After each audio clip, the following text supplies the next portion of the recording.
Hi, I'm QDC. What we're about to build today is Trumpeter Strv 103C, and this is better known as the S-Tank. The reason why I'm building this particular kit is because of a video that I saw from Nicholas Moran.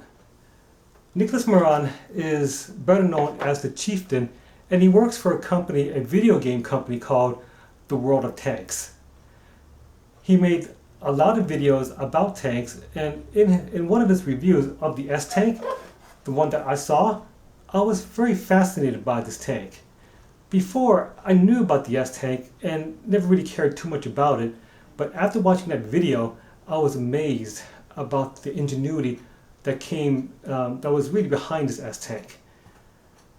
Back in 1956, when the Swedes were designing wanting to have their own tank of their own, they decided to think out of the box. They wanted a tank purely for defense, not offense, and so in the design of their new tank, they decided that they wanted to break out of tradition. They didn't want to have a turret on their tank because they wanted to have their tank to have a very low profile, very low silhouette. So they got rid of the turret and put the gun inside the tank. What's more fascinating for me is that, oh God, one moment folks. Kill you! I'll kill you! Alright folks, what you just saw here was my cat. He was bumping the camera. So anyway, so where was I? Okay, so one of the most fascinating things that I really thought about this tank was that they made a fixed turret, and they didn't use a fixed gun into the tank, and they didn't want to put a ball mount on the tank to actually maneuver the gun. Instead, they actually used the suspension system to move the gun instead. So they used the suspension system to actually elevate the gun up and down, and to make it traverse right or left. This purely by the suspension system. And also what's fascinating for me about this particular tank is that this tank also was designed to have only one person in there to do all things, to drive the tank, command the tank, and fire the gun without a problem. And so this tank had that capability. In actual practice, they had more than one person, 3, but this tank had the capability to actually have only one person do all those 3 things all at once without any problems. So let's go ahead and start building this kit right now. Isn't that right? Let's go ahead and build this kit.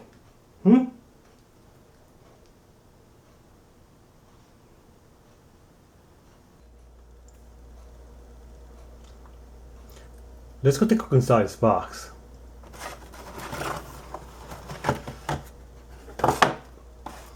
We have the instruction sheet,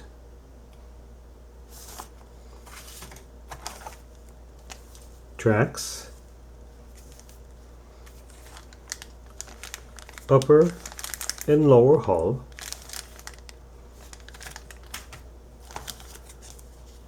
decal,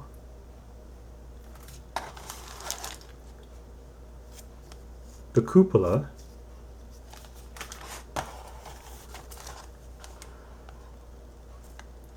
sides of the tank,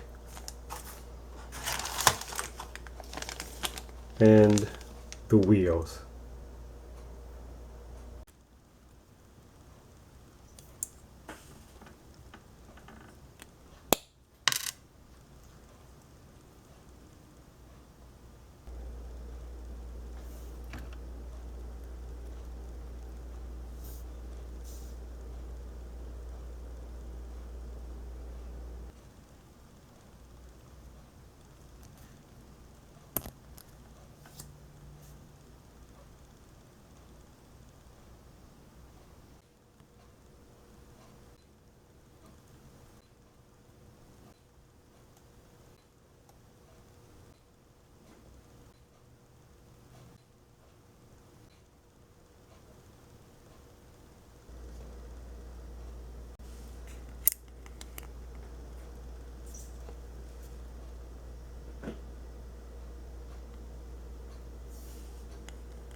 I want to talk to you more about the complexity of this small little kit. Right now what I'm pointing at is the commander's cupola, and this cupola looks, well, on the surface it looks very easy to build, but in actuality it's quite complicated. This is made out of 10 parts, and 10 parts within itself doesn't seem that complicated because, well, 10 parts is only 10 parts. But since this is 1/72 scale, all these 10 parts are extremely tiny. And I put a dime, an American dime, to have a comparison so you can see how small this part is. So putting 10 parts, making this commander's cupola, was quite tedious.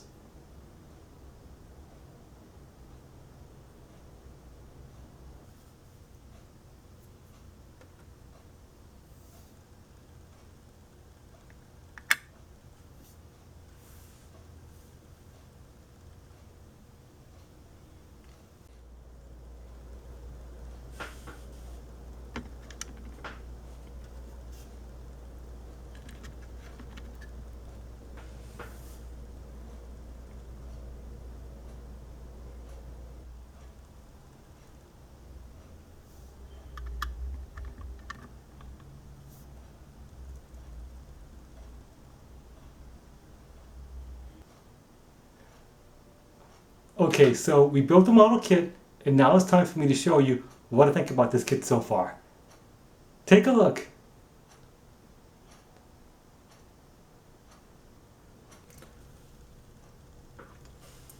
This is the completed model kit before painting, and this is a very well detailed model. For its small size, you get a lot of details, as you can see here on this particular side. And if I turn this model around, you can also see that it's well detailed on this side as well. This is a very nice model kit, and the only complaint that I have is that this kit is quite literally very, very small. Since it's 1/72 scale, there are a lot of tiny parts that I had to put together, which really made it difficult for me to do, because I had to take out each part from the sprue, clean them up, and then put them together. And I could have easily lost a small part, and that would ruin the entire model. So if you're a beginner, I would not recommend this kit, because I could easily see a beginner losing a part, or two parts for that matter, and then the whole entire model would be ruined. However, if you're a intermediate or advanced modeler and like small 1/72 tanks, this is an excellent tank for you to build. Highly recommended. It's time for me to paint the model.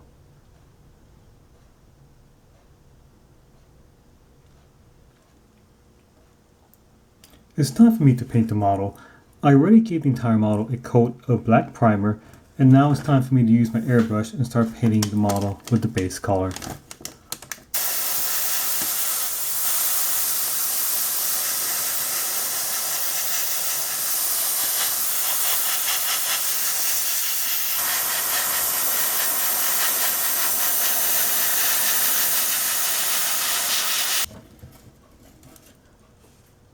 I want to talk to you about how to mask a road wheel for quick painting. So what I'm pointing at is a road wheel from the model kit, and what I'm pointing at here is a circle making device that I bought at my local office supply store. What I'm going to do is that I'm going to put this hole over the wheel to mask the rubber so I can only paint the interior of the rim. And then using my airbrush, I'm just going to paint things over.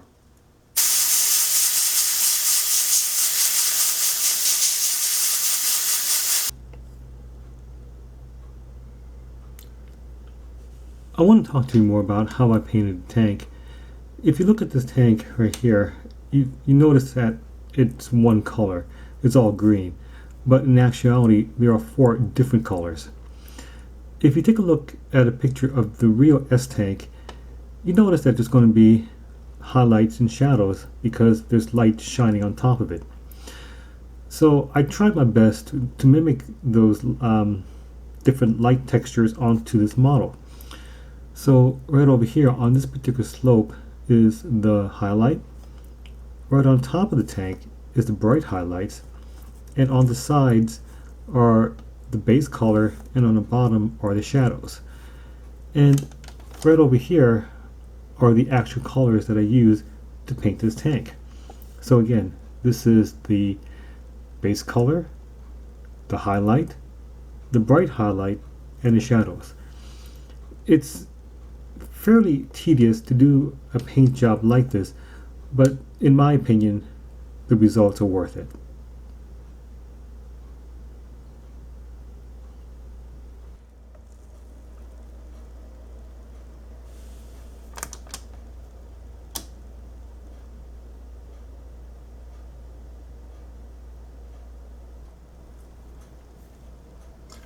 I'm going to do some pin washing.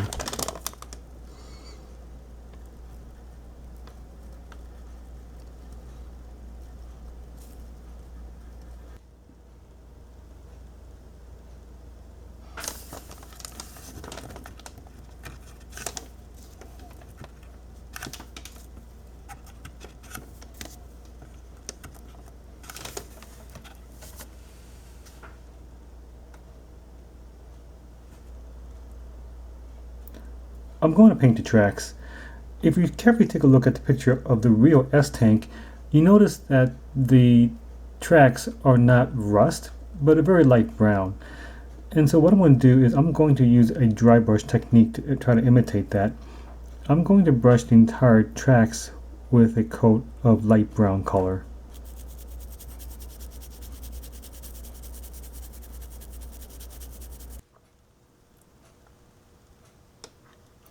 The last part of painting the tracks is to paint each individual tooth with a silver color.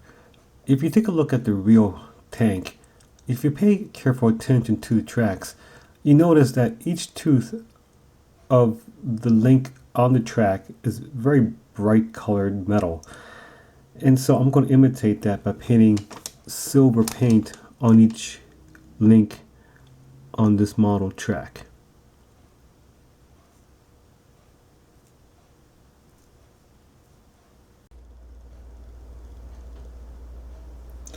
I'm going to simulate some heavy dust on the wheels.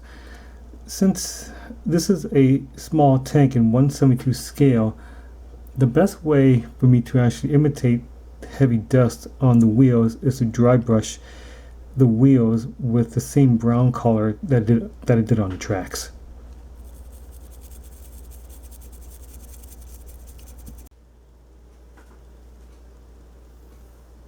I'm going to give some dust effects.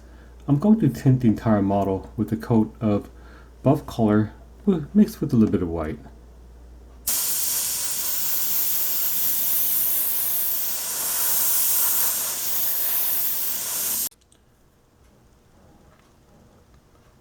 I'm going to add some more road grime. What you see right here is a pastel chalk, and I'm just going to simply use a dry brush and apply that onto areas where I want more road grime.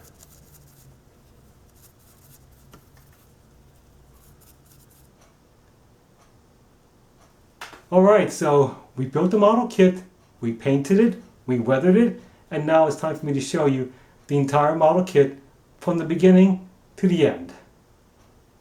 Take a look.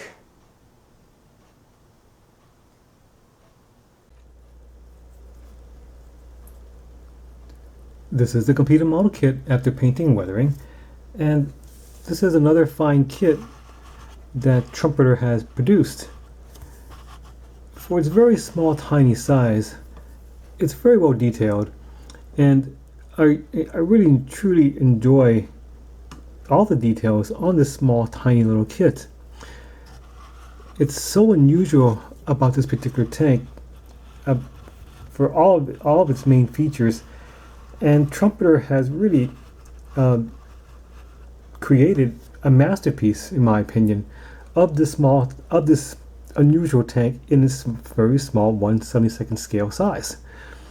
And one of the most intriguing things that I would want to point out is these unusual type of armor right over here that I'm pointing at with my pencil. Now, these little things are not armor per se. They're fuel cans. They're fuel cans for the engines. And the Swedes, in their knowledge and wisdom, has decided that it doubles also as a armor protection, which is very unusual.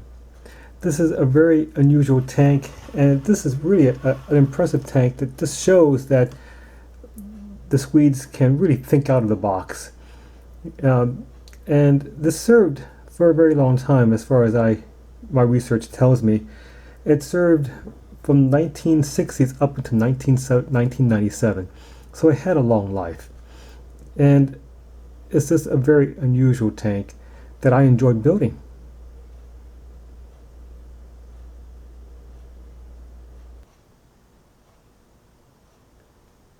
That completes this model project. What you're about to see is a video slideshow of the entire model kit. Before I go, as always, just because I put this video here on YouTube, it doesn't make me a model kit expert. I am not an expert. I'm just a regular guy just like you. So I hope that you are encouraged to build a model kit of your own, and it's always my wish that you would watch other videos about building model kits as well. But most of all, I just hope that you just build a model kit and enjoy this hobby.